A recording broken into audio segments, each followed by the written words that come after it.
안녕하세요. 대업에서 방산업 담당하는 멘토 황대근입니다.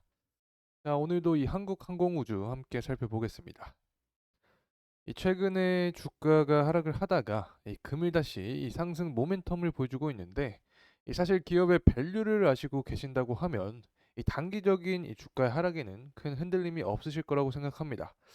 그래서 이번 영상에서는 이 기업의 밸류 그리고 24년 이 상승 모멘텀에 대해서 이 파악을 해보겠습니다. 오늘 영상 굉장히 중요하니까 끝까지 집중해서 시청해 주시면 감사하겠습니다. 자, 그리고 이 한국항공 우주에 대한 분석을 계속해서 진행하기 위해서는 바로 여러분의 도움이 꼭 필요합니다. 이 구독과 좋아요 한 번씩만 부탁드린다라는 말씀 드리면서 분석 시작하겠습니다. 이 먼저 이 차트적인 측면부터 살펴보죠. 이 현재 3.5% 이상 상승하는 모습을 보여주면서 다시 한번 이 주가 상승에 시동을 거는 모습입니다.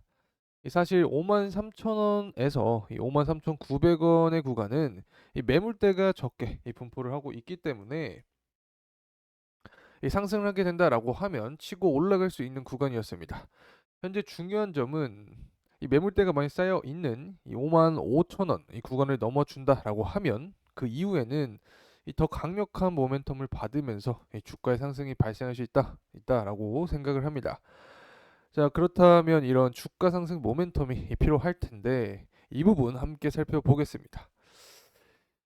이 주가 상승 모멘텀의 가장 중요한 부분은 결국 이 완제기 수출 부분입니다. 자, 이 부분에 있어서는 FA50을 들 수 있겠죠.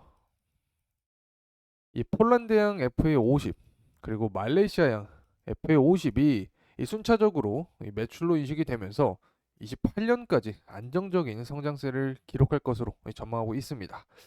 자, 이 부분은 당연하게도 이 실적에 반영이 될 텐데, 자, 그래서 이 실적적인 측면을 말씀을 드려보자라고 하면 24년의 매출액은 이 3조 이 8,100억 이상, 자, 그리고 25년의 매출액은 4조 2,080억 이상을 기록을 하면서 이 모두 YOY 대비 이 높은 모습을 보여줄 것으로 기대를 하고 있습니다.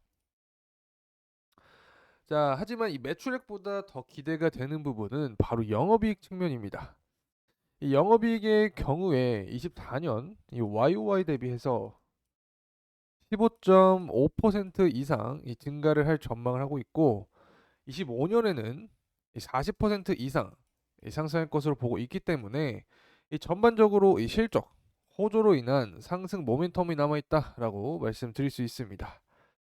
특히 해외 시장에서의 이 추가 수출 역시 이 성장에 더 탄력을 가할 것으로 보고 있는데, 이 이집트와 슬로바키아를 예를 들어서 설명을 드릴 수 있겠습니다. 이 이집트의 경우에는 FA50에 대한 수출, 그리고 이 슬로바키아 같은 경우는 이 고등훈련기, 이 교체 사업 입찰에 대한 진행 현황도 향후 추가적인 이 실적에 대한 모멘텀으로 작용을 할 수 있기 때문에 이러한 현황에 대해서는 제가 여러분과 또 계속해서 영상을 통해서 함께 하도록 하겠습니다.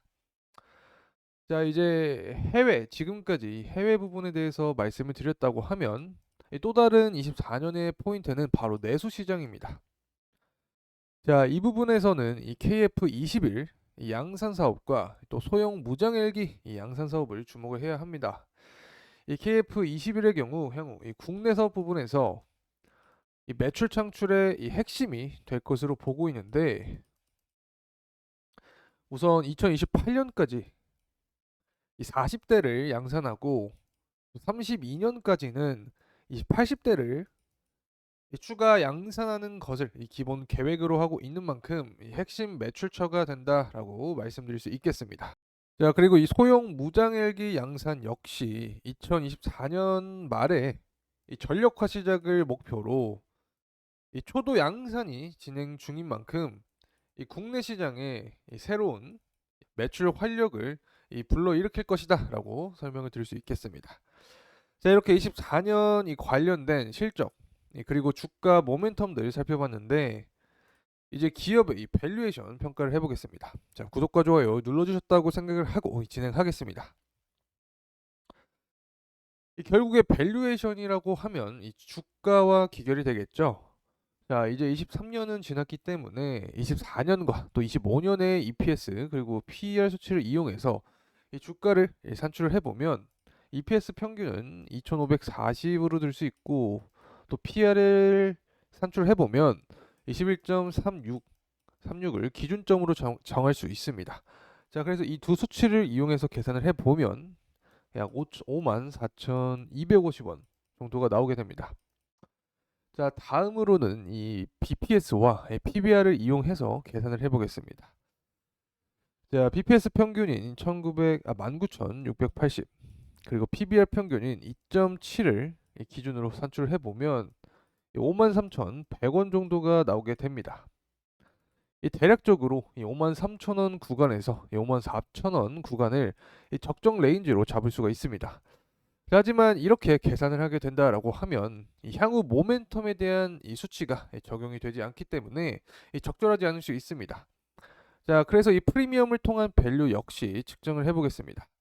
이 한국항공우주의 경우 ROE 측면을 계산을 할 때 23년에는 이 12.7%, 또 25년 16%, 27년에는 17.6%를 기록할 것으로 전망을 하고 있는데, 자, 이 부분을 이용을 해서 이 BPS 평균, 이 BPS 평균의 이 목표 BPS죠. 2.7배를 산출하게 된다라고 하면 이 주가는 67,000원을 산출할 수 있습니다. 하지만 앞서서 함께 구한 이 가격 레인지와는 이 괴리율이 어느 정도 존재를 하기 때문에 67,000원과 또 54,000원의 평균치 6만원대 구간을 1차 목표로 산출을 하고 그 다음은 67,000원 구간까지 이 목표로 하고 함께 나아가면 좋을 것 같습니다. 자, 이렇게 이 한국항공 우주에 대한 24년 모멘텀, 강한 모멘텀이 존재하면서 자, 그로 인한 이 적정 밸류에이션까지 살펴봤습니다. 자, 하지만 이 투자를 진행할 때 있어서는 항상 긍정적인 측면 외에도 리스크적인 측면을 살펴봐야 이 성공적인 투자를 진행할 수 있다라고 생각을 합니다. 자, 그래서 현재 이 리스크적인 측면을 말씀을 드리도록 하겠습니다. 지금 상황에서 가장 중요한 이 리스크는 바로 매크로적인 측면이다라고 설명을 드릴 수 있을 것 같습니다. 우선 계속해서 이 금리 인하에 대한 기대감이 감소하면서 이 시장은 위축된 모습을 보여주고 있습니다. 자, 여기에 더해서 현재 유가 같은 경우에도 살펴보게 된다라고 하면 전반적으로 혼조세를 보이고 있는 이 상황이 반복이 되면서 이 증시의 하방 압력, 이 혼란을 주고 있는 상황이다라고 설명을 드릴 수 있습니다. 자, 이 부분이 지속이 된다라고 하면 결국에 이 증시, 이 시장에 따라서 한국항공우주의 주가 역시 단기 하방 압력이 존재한다라고 말씀을 드릴 수 있겠습니다. 자, 그래서 오늘 시간에는 이 전반적인 이 한국항공우주에 대한 24년 실적 모멘텀과 향후 이 적정 밸류에 대해서 계산을 해보는 시간이었습니다.